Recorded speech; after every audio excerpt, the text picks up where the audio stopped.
বিবাহিত মেয়েরা স্বামীর কারণে দ্বিতীয় পুরুষের হাত ধরতে বাধ্য হয়।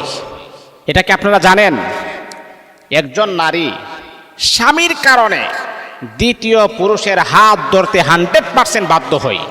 এটা আপনারা বিশ্বাস করেন আর না করেন, কারণ মনে রাখতে হবে, তুমি যতই তাকে, একটা মেয়েকে রাজপ্রাসাদে রেখে দাও, রাজপ্রাসাদে রেখে দাও না কেন, কোনো কাজ হবে না। একটা মেয়েকে যদি আপনি রাজপ্রাসাদে রেখে দেন, কোনো কাজ হবে না।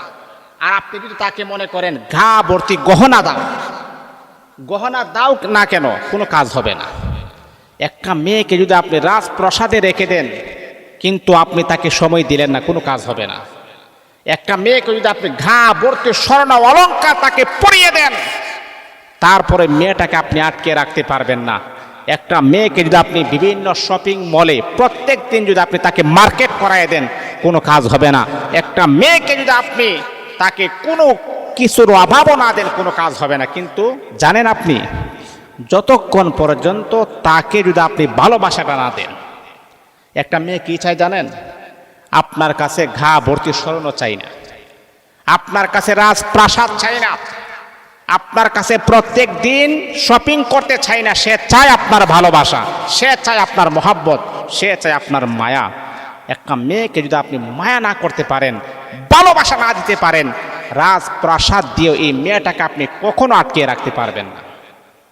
একটা মেয়ে যখন দেখতেছে বিবাহ হওয়ার পরে তার স্বামী তার সব আছে, টাকা পয়সা, ভারী গাড়ি, দন দল সব আছে, কিন্তু ভালোবাসা নাই, এই নারীটাকে আপনি কখনো আটকে রাখতে পারবেন না। এই নারীটা অন্য পুরুষের হাত ধরবেই ধরবে, এতে কোনো সন্দেহ নাই। কারণ তার ভালোবাসার মারাত্মক লেভেলের অভাব, আর ভালোবাসার অভাবটা তাকে অস্থির করে দেয়, পাগল করে দেয়। যেখানে আমার ভালোবাসা নাই সেখানে আমি থাকতে পারবো না, ওই মেয়েটা আরেক জায়গাতে হাত বাড়াইয়া দেয়। এই জন্যে বাবা, আমি আপনাদেরকে বলবো, টাকা পয়সা থাকলেও যাতে করে আমাদের স্ত্রীদেরকে যেন আমরা সময় দিতে পারি, যথেষ্ট পরিমাণের ভালোবাসা দিতে পারি, সেই দিকে অবশ্যই আমাদের